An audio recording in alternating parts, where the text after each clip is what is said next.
Hello everyone, I know it's been a while since I did a video, but I wanted to start off with a review. I got a new toy. I guess you can't see much. Let's see. There. I don't know how much you can see. Um, After 25 years, I'm wearing a watch.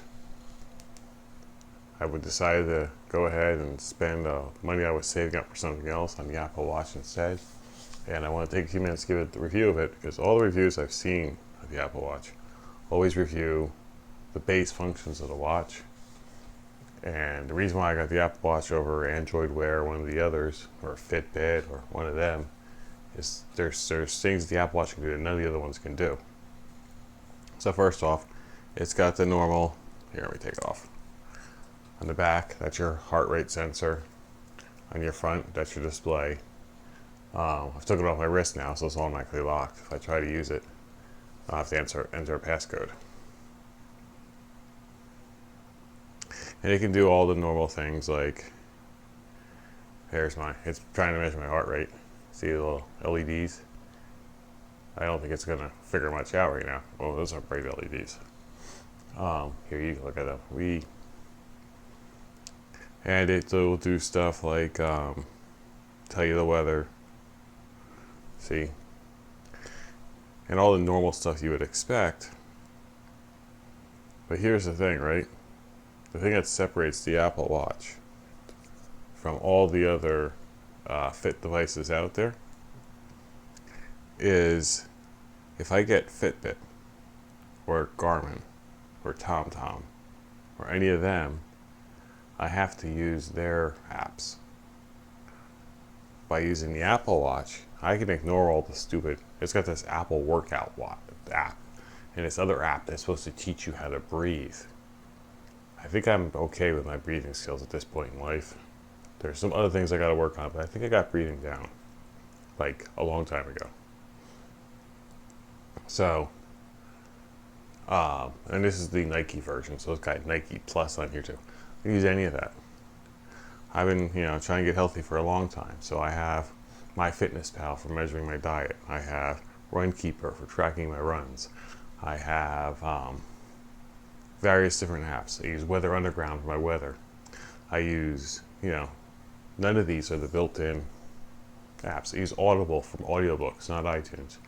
So the nice thing about the Apple Watch is all those apps exist for it. So I could buy this watch. It would fit right in to my existing ecosystem of apps. And I don't have to learn all kinds of new apps. And I got over 10 years of data in Runkeeper. I'd lose all that if I got a Fitbit because I'd have to use the Fitbit app. And some of them cross, and you can get a little here and there from some of them. But I can't do audible books on my Fitbit. I think Fitbit will work with Runkeeper, but there's various limitations there. The Apple Watch gets rid of them all. It is expensive. Best price I've seen going for the Apple Watch Series 2 is $306. It's a big figure just like this. I know that because that's how much the one I bought for my wife cost, except hers is pink. So, straight up, I have found it very useful. Well, I took it on a 20-mile run yesterday just to see how it would hold up. And I had it in full tracking the whole time. Anyone that uses these will tell you it's the heart rate sensor that kills the battery. So I ran the heart rate sensor the entire time I was running. It's a really ugly looking graph. Looks like I'm dying because it kind of felt like I was. So 4 miles, a little over 3 hours, at 62% battery left when I was done.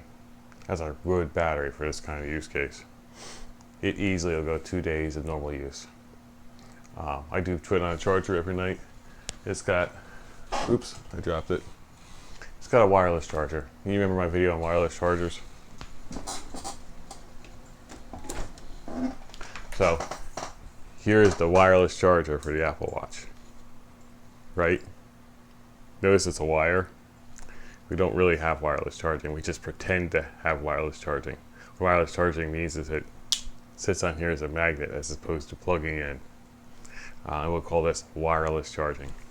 This, probably 3 foot long wire for wireless charging.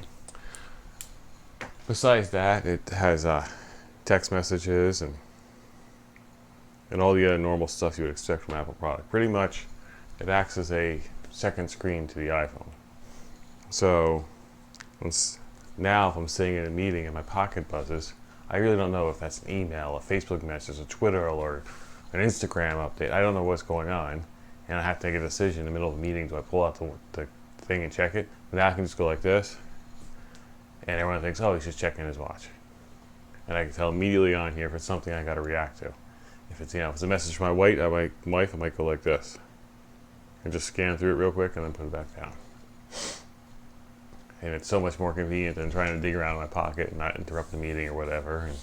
And if my phone's in my pocket ringing, I can't see the display to see who it is, to see if it's important to answer it. Well, I can look at my watch and say, oh, that's just the IRS wanting your tax money. I don't need to answer that call, or whoever, right?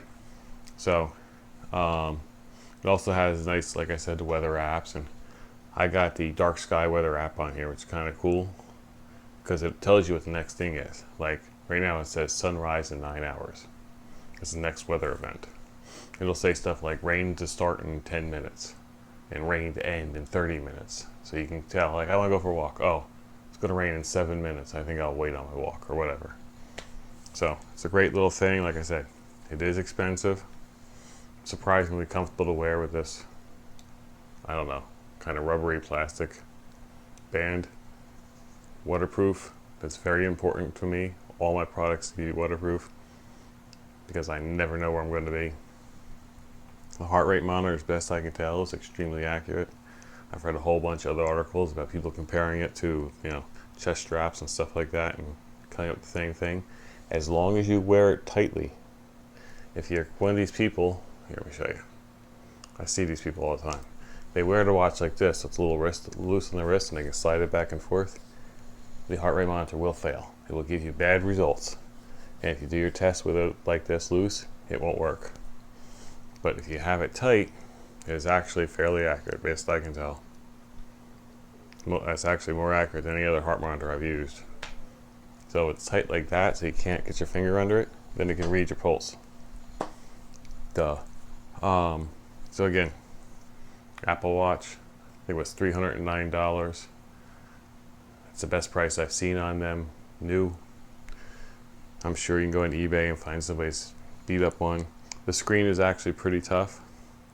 They do sell screen protectors for it. I may or may not get one, but right now I don't have one because it's a level 8 hardness. Sapphire is level 9, so it's not quite Sapphire, but very responsive.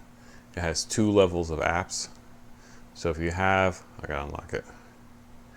If you have your apps loaded in the dock, which is this, see, that's the dock, then they open instantly. So you put your, the ones you use in there all the time, like Shazam. Let's see your Fitbit to Shazam.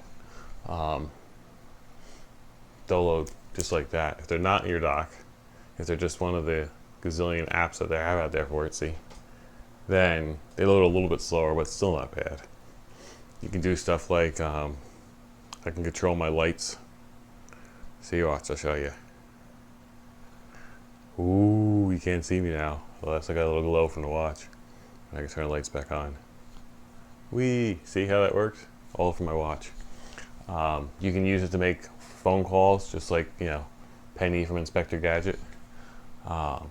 Text messages you can do on here because it has like pre-made textings, so I can, you can say okay, yes, no, goodbye, thanks, whatever. You just tap them when it goes. You can write with your finger on it, and of course use speech to text too. So overall, I have to say I'm happy with it. And if you're in the class of people that can afford a $300 watch and you're looking for a smartwatch or fitness thing, I would recommend this over any of the other ones I've seen in the market, just because it has the flexibility to go beyond just what the Fitbit does, which is just fitness tracking and counting steps. Because I can put all kinds of apps on here. You can load. It has 5 gigs of memory, so I can load music into this and listen to and pair this with headphones directly and listen to music directly from the watch. Take phone calls on it, like I mentioned. So it's a lot more flexible than the Fitbit. It's or your Garmin's, or your Tom Doms, and some of them range $600, $700, $800. This is half that price. So, it is the Apple tax though, so it's $300, which means it's probably really worth $200. But we'll ignore that because it's the Apple tax. Well, if you play Pokemon Go, they do make Pokemon Go for the watch. That's it. I will have a science video for you soon, but I wanted to get this product review in. I am training for a marathon, so it's really interrupted my free time. So I'm not sure exactly when the science video will come. Hopefully next couple of days. But watch for that. Until next time.